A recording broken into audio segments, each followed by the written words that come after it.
مہلک ہتھیار اور خطرناک ہتھیار میں کیا فرق ہے؟ جرائم کے ارتکاب میں استعمال ہونے والے ہتھیاروں کی اقسام کے درمیان دو بڑے فرق ہیں، اور یہ فرق الزامات اور اس کے بعد کی سزا کو متاثر کرتے ہیں۔ جب مہلک ہتھیار کی وضاحت کی بات آتی ہے تو عدالت کو اس بات کا تعین کرنے کی ضرورت ہوگی کہ آیا جرم کے دوران استعمال ہونے والی کسی چیز میں کسی شخص کی موت یا شدید جسمانی چوٹ کا سبب بننے کی صلاحیت تھی یا نہیں۔ کچھ مثالوں میں ایک ایسی بندوق جو بھری ہوئی نہ ہو اسے مہلک ہتھیار سمجھا جاتا ہے۔ خطرناک ہتھیار کو دیکھتے وقت عدالت کو اس بات کا تعین کرنا چاہیے کہ آیا استعمال شدہ چیز شدید جسمانی چوٹ پہنچانے کی صلاحیت رکھتی ہے لیکن شکار کو موت نہیں پہنچاتی۔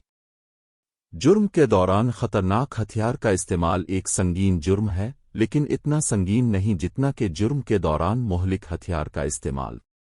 مہلک ہتھیار ایک چیز جس کا مقصد موت کا سبب بننا ہے، یا جب اسے جرم کے آلے کے طور پر استعمال کیا جاتا ہے تو وہ موت بعض اوقات شدید جسمانی نقصان پہنچانے کی صلاحیت رکھتا۔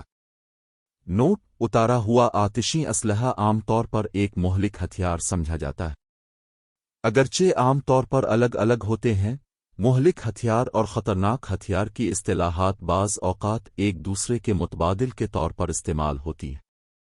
خطرناک ہتھیار ایک ایسی چیز جو جب جرم کے آلے کے طور پر استعمال ہوتی ہے تو شدید جسمانی چوٹ کا باعث بنتی ہے۔ Subscribe us to see more video and link in description to see case and judgments.